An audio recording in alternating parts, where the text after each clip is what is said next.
শিক্ষক দিবস দিনটি শিক্ষকদের থেকেও ছাত্রদের কাছে বেশি গুরুত্বপূর্ণ বলে আমার মনে হয়। কারণ ওই দিনটিতে ওরা এটাই মনে করে শিক্ষকদেরকে কি করে একটু স্পেশাল ফিল করানো যায়, তার জন্য কিন্তু ওরা অনেক কিছু করে। এই যেমন আমার সিক্সের ব্যাচ, ওরা আমাকে ফোন করে, আমার দিদিকে দিয়ে ফোন করিয়ে বলাই যে দিদিকে বলো একটু দেরি করে আমি আসতে। এসে দেখি ওরা এত সুন্দর ডেকোরেট করেছে, আমার দেখে তো খুব ভালো লাগলো।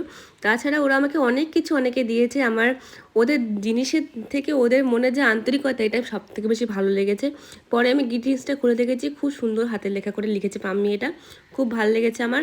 অনেকে আমাকে অনেক কিছু দিয়েছে, কিন্তু ওদের ভালোবাসাটাই আমার কাছে সবসময় আসে না। ওদেরকে এটাই বলি, গিফটের থেকেও তোরা আমাকে কিছু বানিয়ে দেয়, আমি কার্ড বাট আমি এটাতে বেশি খুশি হই। তারপরে ওরা আমাকে বলছিল দিদি পড়িও না, বলে একটা দিন নষ্ট করে লাভ নেই, কিছু তো অন্তত করো, অঙ্ক করো। আর এটা ওদের সাথে আগের বছরের কিছু ছবি, যেটা আমার এবার তোলা হয়নি। আর এটা ক্লাস 7-এর ছবি, ওরা পরের দিনকে সেলিব্রেট করেছিল। ওরা বড্ড ভালো, কিন্তু একটু দুষ্ট, ওদের পড়াশোনা একটু বেশি ভালো করার প্রয়োজন। এটা সবাই কিনে একটা ছোট্ট স্মৃতি।